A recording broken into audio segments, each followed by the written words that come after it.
আসসালামু আলাইকুম রহমতুল্লাহি বারাকাতু। আবার চলে আসছি আমার শ্রোতাদেরকে একটু বিরক্ত দেওয়ার জন্য। আপনাদের কাছ থেকে আগেই ক্ষমা চাইতেছি বিরক্তিকর কথাগুলোর জন্য। আসলে আমার এই বিরক্তিকর কথাগুলো সবাই নিতে পারবে না, তো যারা নিতে পারবেন তারা নিশ্চয়ই আল্লাহ তাআলা তাদেরকে এরকম টাইপের কোনো ক্ষমতা দিয়েছেন, তাই তারা নিতে পারতেছেন। আল্লাহ তাআলার শুকরিয়া জানায়া তাদেরকে অনেক অনেক ধন্যবাদ যারা আমার কথাগুলো নিতে পারবেন তাদের জন্য। তো আমার কথাগুলো হচ্ছে, আমি কিছুদিন আগে আমার আমার যে ফেসবুক পেজ আইডি আছে সেটাতে আমি বন্যার বিষয় নিয়ে কিছু লেখালেখি করছিলাম। সেটা উপজেলা নির্বাহী অফিসারকে হচ্ছে মেনশন করে হচ্ছে আমি ডিরেক্টলি লিখছিলাম এরকম। তো আমি আশা করেছিলাম যে আমার মতো এরকম যদি সচেতন লোকজন থেকে থাকে, তারা অ্যাটলিস্ট সময় সাপেক্ষের কারণে যদিও এরকম বিষয় নিয়ে না লিখতে পারেন, অন্তত সেই সমস্ত সাবজেক্টগুলোকে তারা সাপোর্ট করে যাবেন এরকম আশা করছিলাম। যাই হোক, আল্লাহ তাআলাই ভালো জানে কেন সেটা আমার মনে হয় যে সফল কাম হয়নি। তা আমি পোস্টটা করেছিলাম জুনের 20 তারিখে, তো তার প্রায় 12 তারিখে, তো তার প্রায় ওই মাসের শেষের দিকেই হচ্ছে বন্যা পরিস্থিতি দেখা দেয়। আসলে আমাদের একটা জিনিস, আপনারা নিশ্চয়ই আমার সাথে একমত হবেন, কারণ আমি অন্য কিছু বলতেছি না যেটাতে আপনি একমত হতে পারবেন না, এমন না। একমত হওয়ার জন্য সাবজেক্টটা এমন যে, ধরেন একজন মহিলা প্রেগনেন্ট হয়েছে, তার প্রেগনেন্ট থেকে তার ডেলিভারি কিন্তু হচ্ছে আজকে প্রেগনেন্ট হয়ে গেছে, কালকে সকালে বা রাত্রের মধ্যে ডেলিভারি হয়ে যাবে এরকম না। আবার ধরেন 2025 সালে যখন বন্যা হয়েছে, 24 সালে যখন বন্যা হয়েছে, 25 সালে হওয়ার আশঙ্কাটা সেই 2024 সাল থেকে আসছে। তো এটা এমন বিষয় না যে আজকে বলছে কালকে বন্যা হয়ে গেছে। এটাও যদি অন্য দেশ থেকেও পানি আসছে তাও একটা সময় নিছে, যদি বৃষ্টির পানি হয়েছে তাও একটা সময় নিছে। তা আমাদের সবার মাঝে একটা সময় ছিল যে এরকম, যে এটার জন্য হচ্ছে প্রপার একটা সঠিক একটা ব্যবস্থা নেওয়া, যে ব্যবস্থাটা নিলে আমরা এই বিষয়টা থেকে পরিত্রাণ পেতে পারতাম। অ্যাটলিস্ট 100% না হোক, ম্যাক্সিমাম টাইপের হচ্ছে পরিত্রাণ পেতে পারতাম। তার সাপেক্ষে আমি বলতে চেয়েছিলাম যে আমাদের যেই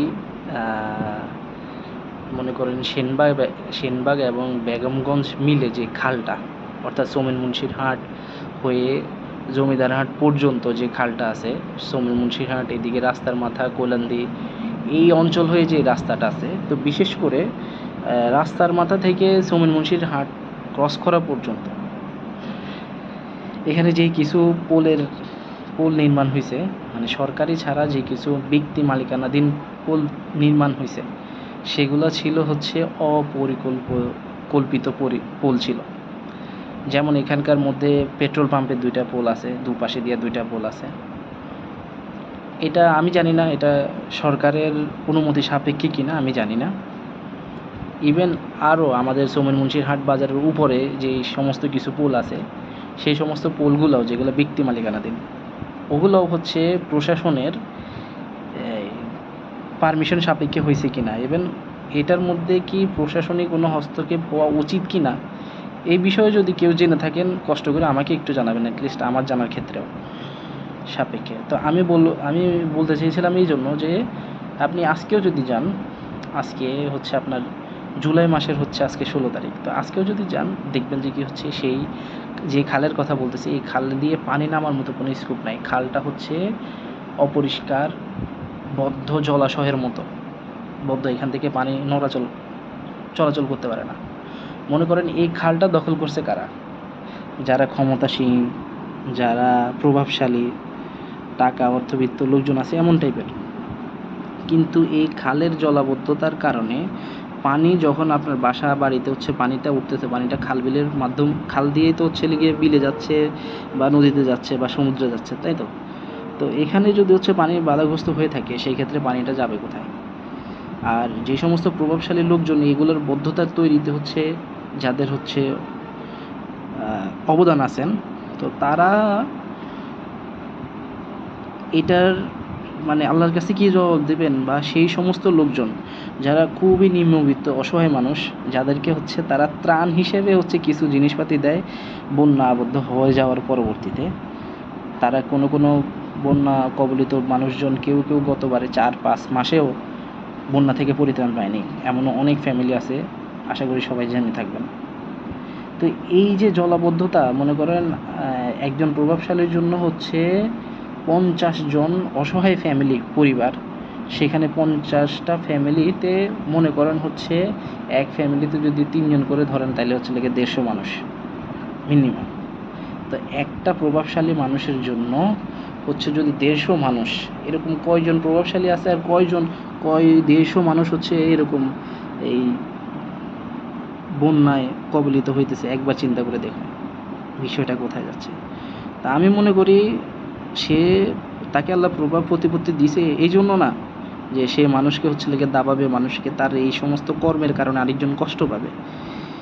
তাকে এই জন্যই দিছে যে হচ্ছে সেও যেন মানুষের দৃষ্টিতে দেখে হচ্ছে এমনভাবে বিচার বুদ্ধি বিবেচনা দিয়ে হচ্ছে কাজ করে। সেজন্য আমার এতটুকু জ্ঞানে এটাই বলে, বাকি আপনারা বুঝে আমার ভুলগুলো ধরিয়ে দিবেন।